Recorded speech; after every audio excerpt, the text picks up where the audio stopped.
ठीक है। ये आधुनिक युग है जो अपन जिसको कह सकते हैं 1960 के बाद का जो समय है, उस समय के श्रेष्ठ मतलब अच्छे कवि माने जाते हैं और इनकी जो भाषा शैली है वो वर्तमान परिप्रेक्ष्य के अंदर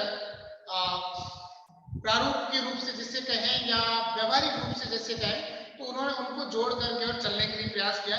इनका जन्म 19 सितंबर 1927 को उत्तर प्रदेश के अंदर एक फैजाबाद स्थान है,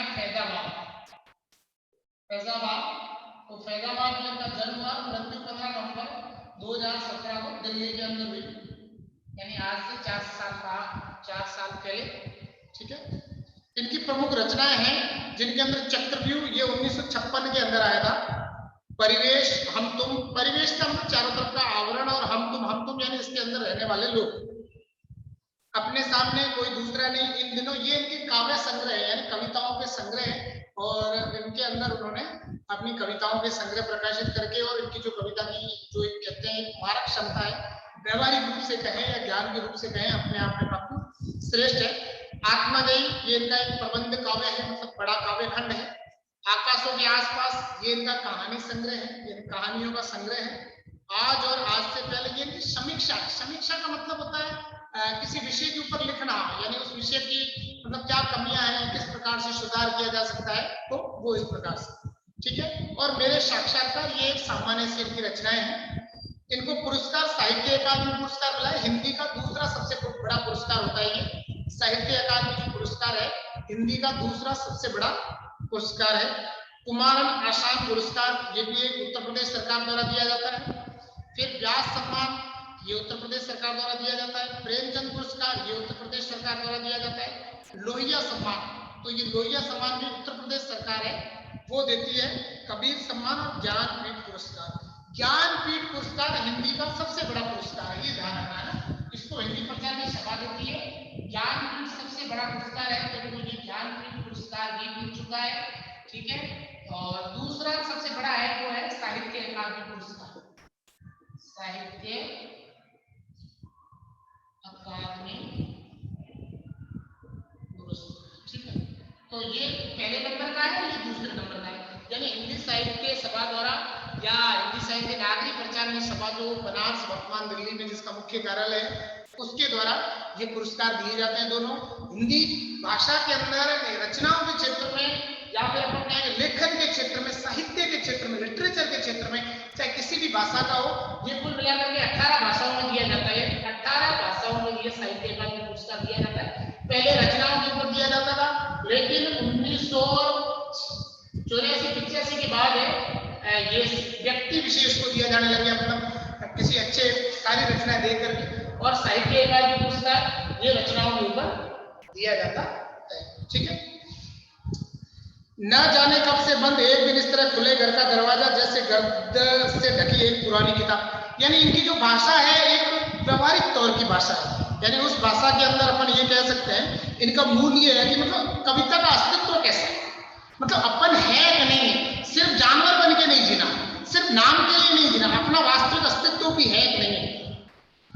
हम जहां खड़े हैं या हम जहां जिस स्तर पर रह रहे हैं उस स्तर के अंदर हमारा क्या वजूद है, हम उस स्तर पर किस प्रकार से रह रहे हैं, हमारे रहने का तरीका कैसा है, हमारा अस्तित्व कहां तक मायने रखता है। और दूसरा ये है कि आजकल के यांत्रिकता का मतलब होता है आदमी मतलब मशीन की तरह काम करने लगे, ये नहीं होना चाहिए। जीवन के अंदर कुछ आनंद होना चाहिए, जीवन के अंदर कुछ व्यवहारपन होना चाहिए, सिर्फ दिखावा और यंत्रों के समान चलने वाला नहीं, मशीनीकरण से वो नहीं होना चाहिए। यानी ये है कि एक कविता के अंदर वो कहते हैं एक मूल भाव टटोलने की बात की गई है कि एक अवसर देती है कि व्यक्ति किस प्रकार से अपने जीवन को सुखीपूर्ण संपदापूर्ण बना सकता है। इसलिए एक कविता के माध्यम से समझाई कि कविता की जो उड़ान है वो कितनी लंबी है, कविता की जो उड़ान है वो कितनी लंबी है। यानी कविता का एक बहाना देकर के और कवि ये चाहता है कि व्यक्ति के जीवन में एक वो आए, आनंद आए, व्यक्ति के जो भाव है वो उससे बाहर निकले और उनका प्रसार है वो पूरे क्षेत्र के अंदर हो। तो गर्द से ढकी, गर्द का मतलब था धूल या डस्ट जिसको बोलते हैं, से ढकी एक पुरानी किताब खोलने की बात कहने वाले कंवर नायर ने 1950 के आसपास काव्य लेखन की शुरुआत की। यानी ढकी हुई किताब से धूल झटकने का मतलब है अपने अंदर के जो भाव है या अपनी जो इच्छाएं हैं जिसको मनुष्य ने मार दिया है, वे इच्छाएं जो मनुष्य ने इस यांत्रिकता के दौर के अंदर पूरी तरह से छोड़ दिया है, उन इच्छाओं के विषय में वो कह रहे हैं कि व्यक्ति के अंदर की इच्छाएं हैं उनको क्या करना है, बाहर। व्यक्ति के अंदर की जो इच्छाएं हैं उनको क्या करना है, बाहर निकालना है। तो कंवर नारायण 1950 के आसपास लेखन कार्य शुरू किया। उन्होंने कविता के अलावा चिंतन परक लिखा। चिंतन परक का मतलब होता है किसी के बारे में सोचना, किसी विषय के ऊपर चिंता करना, ये ऐसा क्यों, ऐसा है तो इसमें क्या परिस्थितियां ऐसी है, मतलब किसी के ऊपर चिंतन मनन करते हुए लेखन। कहानियां और सिनेमा, कहानियां भी लिखी। सिनेमा जगत मतलब फिल्म इंडस्ट्री, उसके ऊपर भी लिखा। अन्य कलाओं पर समीक्षाएं लिखी, यानी कमियां अच्छाइयां लिखी। किंतु कविता की विधा को उनके सृजन कर्म का मतलब होता है बनाना, मतलब लेखन करना। पहली बार जो लिखते हैं जिसके अंदर मौलिकता होती है तो वो सृजन कला कहलाती है। मैं हमेशा प्राथमिकता प्राप्त रही नई कविता के दौर में। नई कविता का मतलब 1960 के बाद की जो कविता है वो नई कविता। जब प्रबंध काव्य का स्थान प्रबंधत्व की दावेदार लंबी कविता लेने लगी, तब कंवर नारायण ने आत्मजी जैसा प्रबंध काव्य रचकर भरपूर प्रतिष्ठा प्राप्त, यानी धीरे धीरे एक जो लेखन का क्षेत्र है उसके अंदर इन्होंने अपनी प्रतिष्ठा प्राप्त की। आलोचक मानते हैं, आलोचक का मतलब जो विषय का तय करते हैं, एक मापदंड तय होता है, अच्छा है तो क्यों है, बुरा है तो क्यों है। जो आलोचना करने वाले लोग होते हैं, आलोचना का मतलब बुरा ही नहीं, आलोचना का मतलब ये अगर उसने कोई रचना लिखी है तो उसकी कमियां बताना, उसकी अच्छाइयां बताना, तो वो होती है आलोचक। कि उनकी कविता में व्यर्थ का उलझाव, व्यर्थ का मतलब फालतू का झंझट, अखबारी सतहीपन और वैचारिक धुंध के बजाय, मतलब ऐसा फोकट की ऐसी सिर्फ पढ़ने के लिए कविता नहीं है, ऐसा नहीं दिखावे के लिए कविता लिख दी जिसमें भाव नहीं है, जिसमें वास्तविकता नहीं है, तो इस प्रकार से नहीं है। वैचारिक धुंध नहीं, मतलब ये नहीं है कि ये करूं वो करूं, मतलब विचारों की धुंध। धुंध के अंदर मतलब पता नहीं चलता है कौन क्या है, तो विचारों का पता नहीं चले ऐसी नहीं। जो भी उन्होंने कविता लिखी उसके अंदर उनको स्पष्ट रूप से अपने विचारों की अभिव्यक्ति दी कि धुंध के बजाय संयम, परिष्कार। परिष्कार का मतलब होता है एकदम मंजे हो, एकदम साफ स्वच्छ और साफ सुथरा, मतलब एकदम सटीक बात है। जो भाव वो कहना चाहते हैं उसको उन्होंने बड़ी सहजता से, बड़ी आत्मीयता से कहा है। भाषा और विषय की विविधता उनकी कविताओं के विशेष गुण माने जाते हैं। भाषा की विविधता, विविधता का मतलब होता है अलग अलग रूप में लिखना, यानी भाषा और विषय की विविधता मतलब जरूरी नहीं है कि प्रकृति प्रेम के ऊपर भी लिखते गए, किसी एक विषय को लेकर के नहीं बैठे, जो उन्हें अच्छा लगा उस विषय के ऊपर उन्होंने लेखन कर दिया। भाषा और विषय की विविधता उनकी कविताओं के विशेष गुण माने जाते हैं। उनमें यथार्थ का खुरदरापन भी मिलता है। देखो यथार्थ का मतलब होता है वास्तविक, वास्तविक, ठीक है।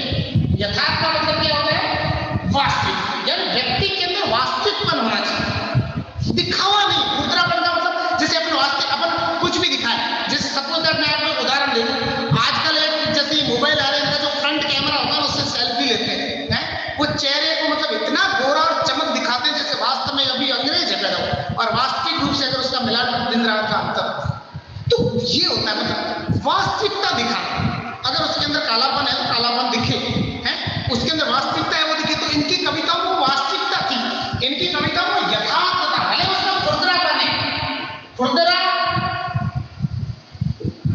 पन का मतलब होता है वास्तविक स्थिति, जिससे आवाज का वर्णन, उसकी कमियों को दिखाना, सिर्फ मुलायम नहीं, खुरदरापन है उसकी मुसीबत है वो भी सामने रखी है। और उसका सहज सौंदर्य, सौंदर्य का मतलब उसकी एक जो सामान्य सुंदरता है, जिसको कहते हैं मन की सुंदरता कह सकते हैं, एक व्यवहारिक सुंदरता कह सकते हैं, वो भी आज छिप रही है। सीधी घोषणाएं और फैसले उनकी कविताओं में नहीं मिलते, क्योंकि मतलब घोषणाएं और बड़े बड़े फैसले मतलब दिखावटी रूप उनकी कविताओं में बिल्कुल भी नहीं मिलता, क्योंकि जीवन को मुकम्मल तौर पर, मुकम्मल का तौर का मतलब होता है पूर्णता की, ये मुकम्मल उर्दू का शब्द है और इसका मतलब होता है पूर्णता की चीज जब हम जाते हैं, यानी हम जब ये कहते हैं कि पूर्णता के रूप से हम चले जाते हैं या पूर्ण रूप से हम चले जाते हैं, तो उस समय की जो सार होता है उस सार के बारे में कह रहे हैं। मुकम्मल तौर पर समझने वाला खुलापन उनके कवि स्वभाव की मूल विशेषता है, मतलब हम अंतिम तौर पर उनकी कविता को समझते हैं वो खुलापन है। खुलापन का मतलब व्यवहारिक जीवन की घटनाओं को सहज तरीके से, सरल तरीके से उतारने का भाव, ठीक है। इसलिए संशय, संशय का मतलब किंतु परंतु, संभ्रम, प्रश्नाकुल मतलब ये होगा नहीं होगा, इस प्रकार प्रश्नाकुल यानी प्रश्न करने की चेष्टा उनकी कविता के बीज शब्द, बीज शब्द का मतलब होता है मूल शब्द, यानी उनकी मूल जो भाषा और शब्दों की जो रवानी है वो अपने आप में देखते ही बनती है। कंवर जी पूरी तरह नाकर संवेदना के कवि हैं। नाकर संवेदना का प्रेम के जो शब्द है, भावात्मक है, उसके कवि है। विवरण उनके यहाँ नहीं के बराबर है, मतलब सिर्फ विवरण नहीं करना, दिखावा नहीं करना, सिर्फ बातें नहीं करना, वो हृदय से महसूस करने वाले कवि हैं।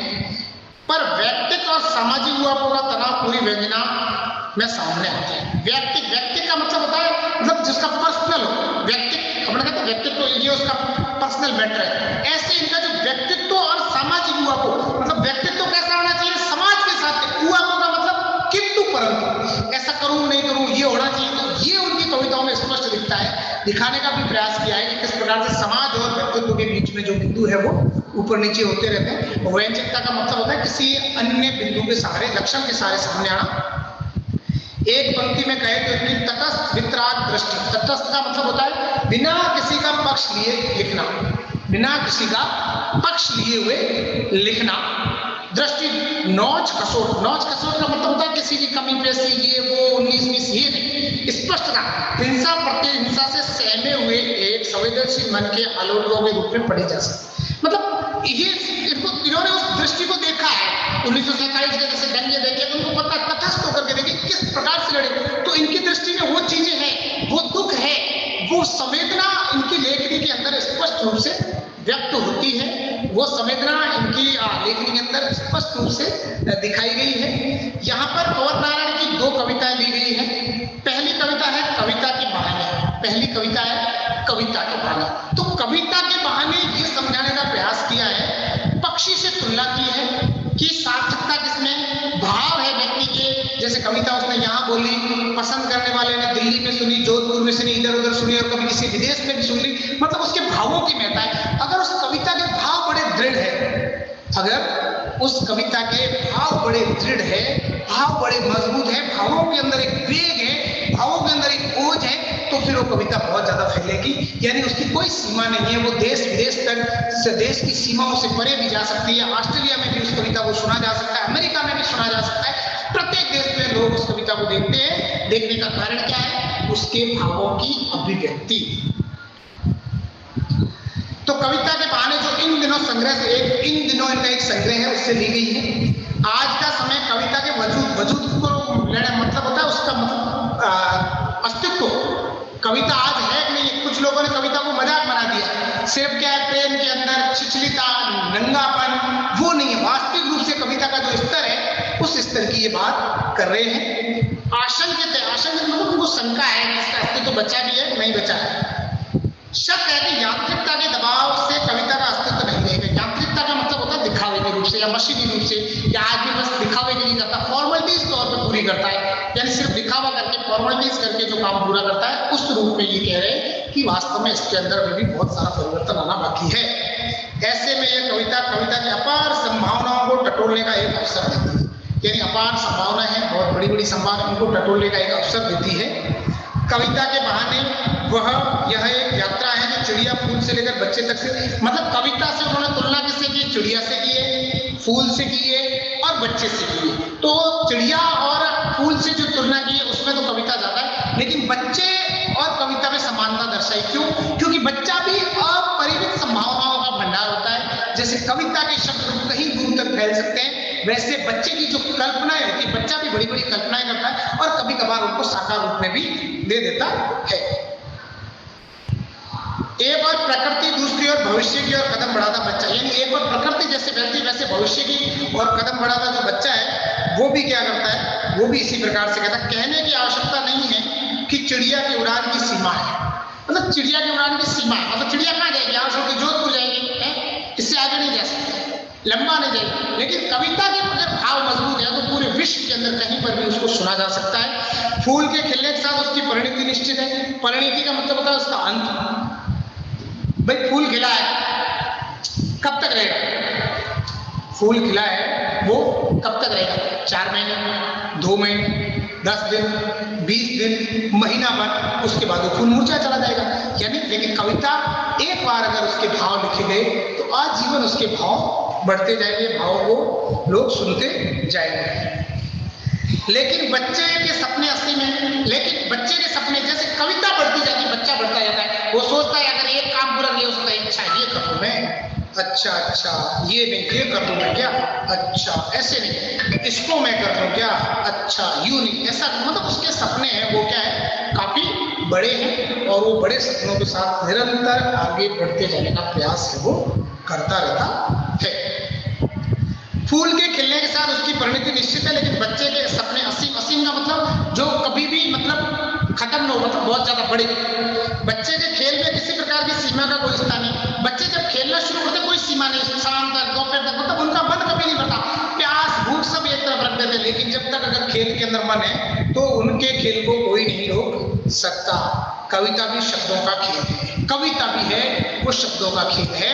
अगर शब्द मजबूत है तो फिर कविता का कोई अंत नहीं है।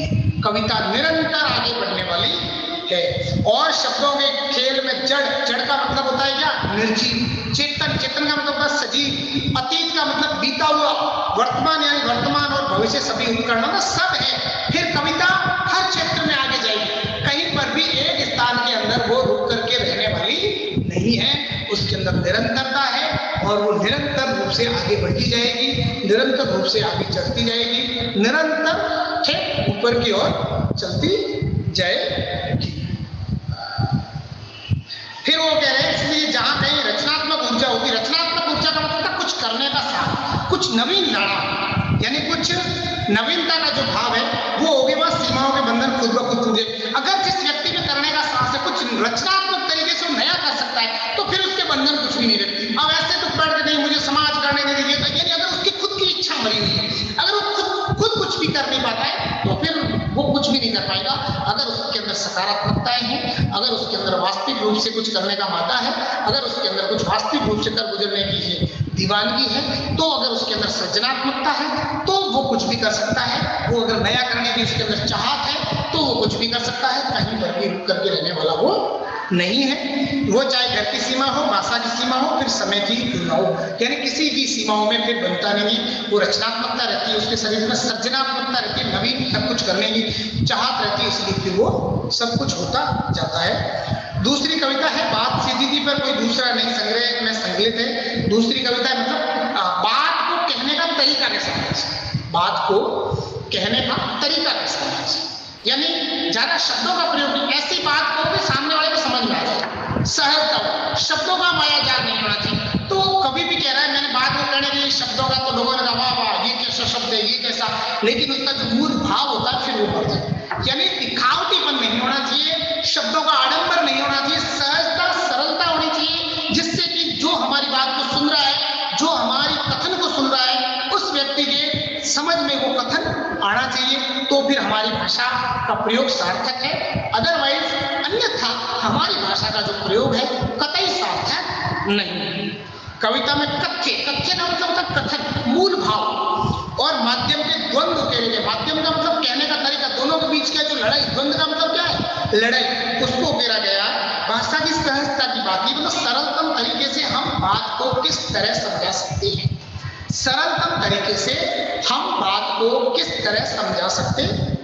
हर बात के लिए कुछ खास शब्द नियत होते हैं, हर बात को कहने के लिए कुछ शब्द होते हैं, उन शब्दों का प्रयोग करके हम बात को समझा सकते हैं। ठीक वैसे ही जैसे हर पेज के लिए निश्चित खांचा होता है, पेज आपने देखा वो नट होता है, नट उसके लिए पेज का चाहता है ना, छोटा नट होगा तो छोटा पेज का जाएगा, बड़ा है तो बड़ा आएगा। अगर हम छोटे वाले से बड़ा नट खोलने की कोशिश करेंगे तो नहीं खुलेगा, बड़े वाले से छोटा नट खोलने की कोशिश करेंगे तो नहीं। तो वैसे ही भाषा के अंदर शब्द तय है, जो बात कहनी है हम उसी को उसी सहजता से कह सकते हैं। अगर हम छोटी बात कहनी है और बड़े बड़े शब्दों को घुसेंगे तो सामने वाला व्यक्ति उसका अर्थ नहीं समझ पाएगा, इसीलिए उसका जो मूल भाव अपन समझाना चाहते हैं वो नष्ट हो जाएगा, मूल भाव अपन जो उसको कहना चाहते हैं वो नष्ट हो जाएगा, इसीलिए भाषा की सार्थकता है वो नष्ट हो जाएगी। अब तक जिन शब्दों को हम एक दूसरे के पर्याय, यानी एक दूसरे का पर्याय का मतलब है एक दूसरे के लिए जुड़ा के रूप में जानते रहे, उन सब को के भी अपने विशेष अर्थ होते हैं, सबके अपने अपने अलग अलग अर्थ होते हैं। अच्छी बात या अच्छी कविता का बनना सही बात का सही शब्द से जुड़ना होगा। अच्छी कविता कब होगी, जब सही शब्द है वो सही शब्द से जुड़ेगा। जब ऐसा होगा तो है तो किसी दबाव या अतिरिक्त मेहनत की जरूरत नहीं होती, वो सहूलियत के साथ हो जाता है। अगर हमको ठीक प्रकार से कुछ भी करना है तो हम सहजता से कर सकते हैं, अन्यथा हम कितना भी उस पर दिखावा करते रहे, हमारा जो मूल शब्द है, हमारा जो मूल भाव है, वो हम कभी भी स्पष्ट नहीं कर पाएंगे। तो ये दो कविताएं दी गई है यहाँ, आज अपन ने परिचय का दिया। कल अपन इसकी जो पहली कविता है, कविता के बहाने इस कविता का अध्ययन करेंगे, परसों बाद सीधी दो कविताएं अपन पूरी कर देंगे। अब अगर इसमें से आपको किसी को कुछ पूछना है तो पूछिए।